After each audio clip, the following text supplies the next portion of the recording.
Hello! So, another very quick lunch again, guys, ang aking i-prepare for today for my kids. Today is Monday, guys. Magplaplansya ako, kaya pabilisan ito. Mabilisan itong luto. So, let's start! Tara! Look!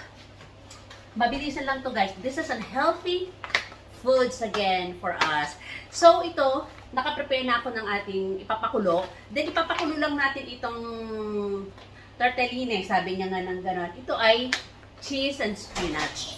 Then, lulutuin lang natin to ng 5 minutes para sa 2 personas na to. Pero dadami ho ito, guys, kasi marami tayong mga vegetables na ating ilalagay. So, ang vegetables na ating nakakailanganin lang ay broccoli saka mushrooms. Kasi ito po ang nandito sa aking ref.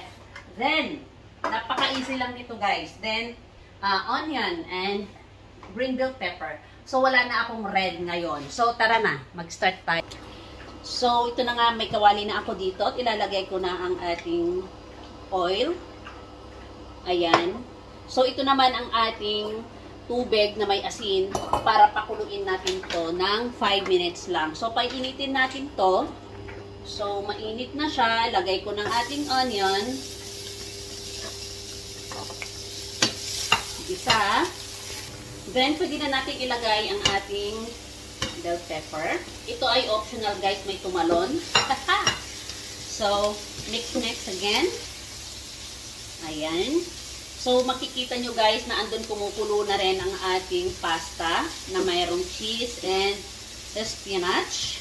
Pahinaan ko lang siya. Then, 5 minutes. Ayan, kumukulo na siya. Then, 5 minutes lang nating lulutuin yan exactly para hindi siya madurog. So, ayan.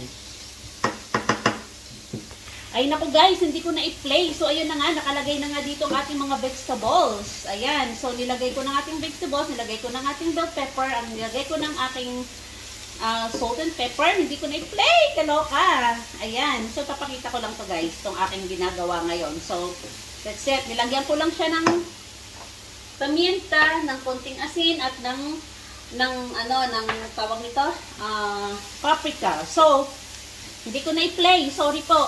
Sorry.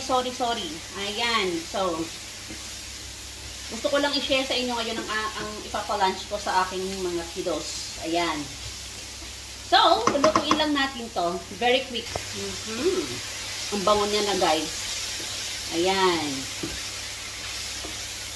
So, very quick lang siya. So, guys, it's done. Luto na. Mabilisan lang to guys, kasi dapat hindi overcook ang ating vegetables. Then, ito luto na nga rin ang ating pasta. So, imimix ko na siya dyan. Ayan. Ayan. Imimix mo lang siya. Yung ganyan. Then, dadagdagan ko lang siya ng pepper, guys.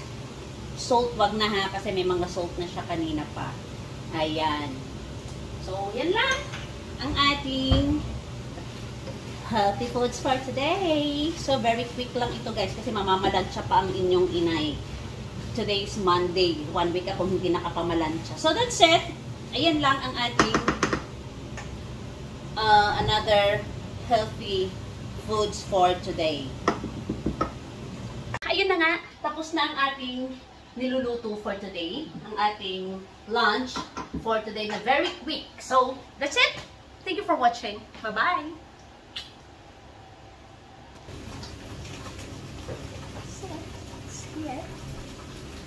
Dan. Thank you for watching. Bye-bye. So, ito na nga yun ang ating sana. Ayan. Ang ating lunch.